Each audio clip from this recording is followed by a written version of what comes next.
As the host of the conference and the chairman of the board of the Norwegian Doctors and Healthcare Workers Alliance, it is my great pleasure to welcome all of you to the Oslo International Conference in the wake of the COVID-19 crisis, Do No Harm.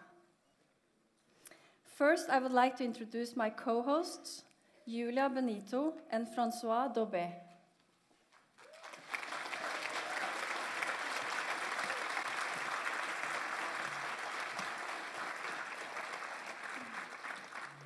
I can't remember the last time I was this proud.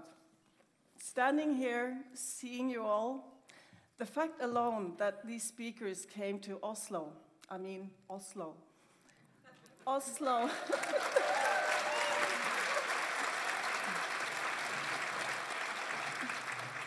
Oslo tends to be so grey. Today it shines. Torkil, Anette, and their union, thank you so much for trusting the online magazine that I edit, Hemali, to trust us to be the co-host on this. They are actually the ones, the union, who has done magic creating this. This feels so meaningful because I'm so convinced that what we need now and what we need more than in a very, very long time is open speech, open science, open dialogue, open debate.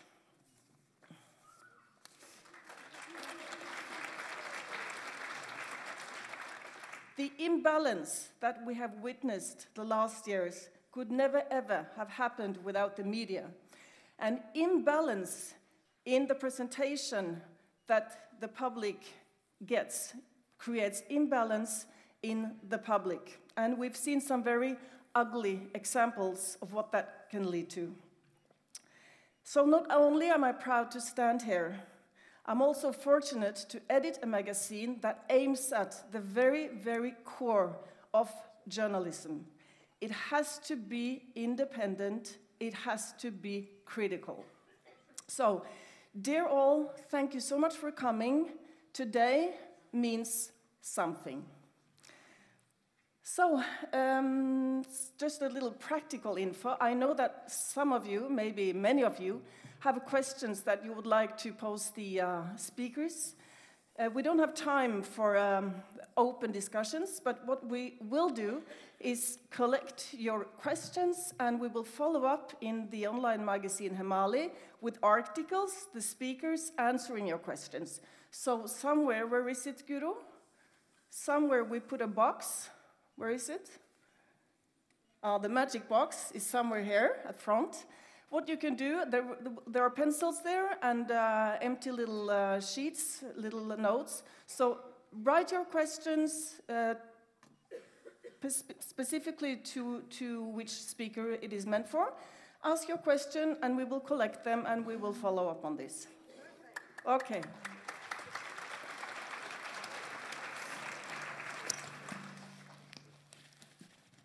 Good morning, ladies and gentlemen. I'm going to present you NGO IPSE, the non-governmental organization called IPSE, International Political and Scientific Ethics, which we represent today, Dr. Astrid Stuckelberger and myself, has the honor to co-organize this conference with Dr. Torkel Snellingen and his team, which follow the one we organized in Stockholm in 19 December 2020, called Post-COVID Stockholm Peace Summit. IPSE is an NGO based in Switzerland. Its mission is to create and participate in actions aiming at the valuing and strengthening ethics in science and politics. We live now a so particular period, so dramatical for people all over the world. As humanitarian crises in history have been repeating themselves for thousands of years, one can be our motivation today to getting involved in missions to help or to save humanity. Let me suggest three motivations. The first motivation is to consider that time is not linear. Quantum physics is showing us that current events are part of the evolution of humanity's consciousness, simultaneously with previous events. The second motivation is that the awakening state is potentially and biologically present in every human being, coming together, expressing universal values in every possible way, create a real and indispensable vibration, good energy, for the stimulation of this awakening state. Physicists working on water are demonstrating this today open, just as traditional and sacred texts have already expressed it. Finally, the third motivation concerns the current evolution of scientific discoveries, for which it is essential to keep as serving humanity rather than enslaving humanity.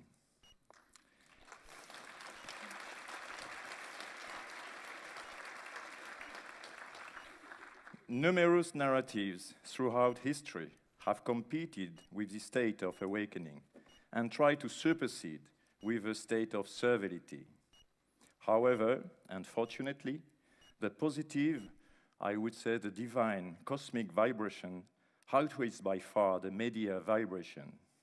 So we are each responsible for emitting a heartful vibration, this vital energy in any place and at any moment throughout our lives. Thus, I thank all the participants of this conference day for contributing in a luminous way to the state of awakening, facilitating the communication flow of today's presentation. Thank you all, and I wish you a nice and fruitful conference.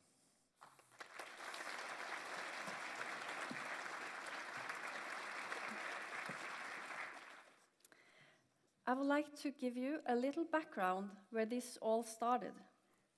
In response to COVID mandates and restrictions, a group of doctors, lawyers, and other concerned healthcare professionals gathered here in Oslo exactly 1 year ago. We decided we had to do something about this crisis. We contacted our colleagues in the Nordic countries and published in December 2021 the Nordic COVID Declaration, with more than 5,000 signatures. After that, a couple of doctors said, we need a new medical association. We need to organize, and we need to include all healthcare workers. The Norwegian Doctors and Healthcare Workers Alliance was established earlier this year. We have 160 members, mostly doctors and nurses, and we currently represent 16 different healthcare professions. We aim to bring medical ethics back to healthcare practice and workplaces, organizing events like this and information campaigns, and we work to protect our members from discrimination. Among us here today are so many colleagues that have been discriminated, isolated, bullied, and abused at their workplaces, and some have lost their jobs because they said no to the experimental injections. That is unacceptable. Our alliance is needed.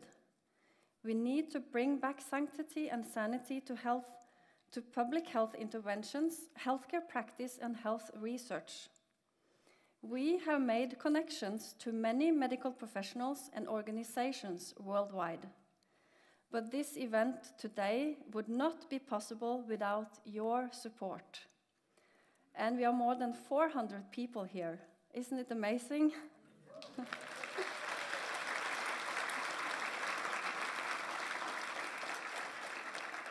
So let's begin. Thank you very much.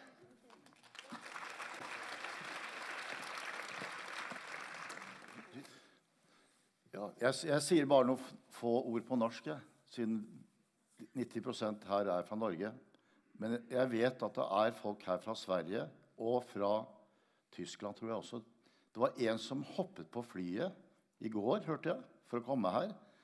Og hun måtte komme, fordi at hennes sønn kunne ikke reise på et eller annet event, fordi at han hadde ikke tatt denne injeksjonen.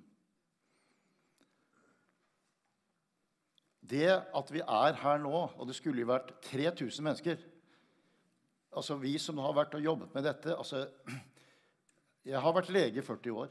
Jeg har aldri hatt det så vondt i meg, å sitte og se på det som skjer. hvor du har kollegaer som da får tilsynssaker mot seg. Du har mennesker som skriver til deg, en ung dame på 23 år, og sier at jeg har nå perikarditt og væske mellom hjerteposen og hjertet. Hva skal jeg gjøre? Sykepleiere, de beste sykepleiere på Ullevål, Lovisenberg og Rikshospitalet, som mister jobbene sine. De sier jeg måtte gå, og det er de beste.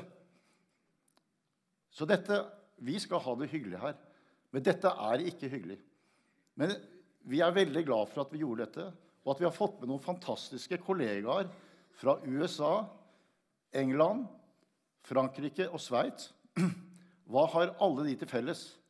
Jo, som oss, så sa de, vi kan ikke akseptere det som skjer.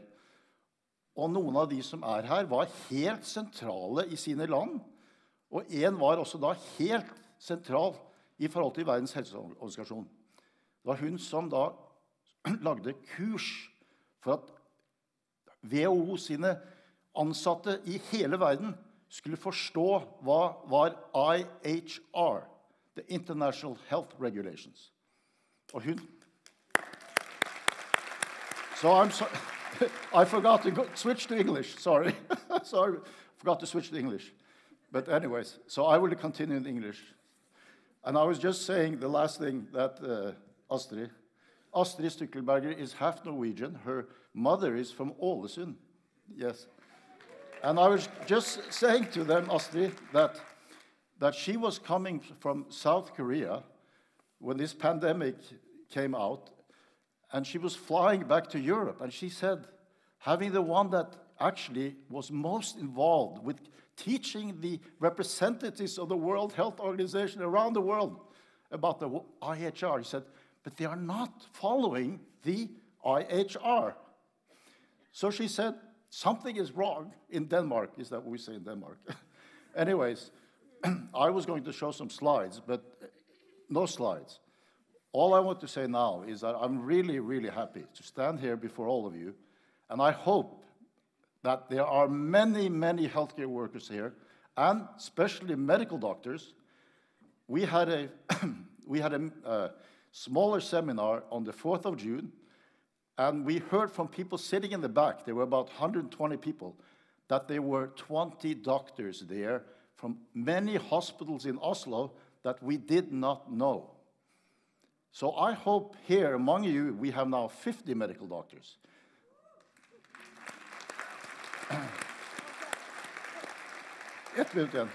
Because we, as medical doctors, have to react. And my last message, before I introduce these people, I have half a minute. When a person of 50 years old who has taken 3 doses of this injection gets heart pain, ends up in the National Hospital, and they say to him, you have pericarditis. It is vaccine-induced. And, wait, it is underreported. Then those cardiologists, I hope they will see it, have to sit down together and say to the government, you must stop this. That is my last message, and I hope you enjoyed this evening.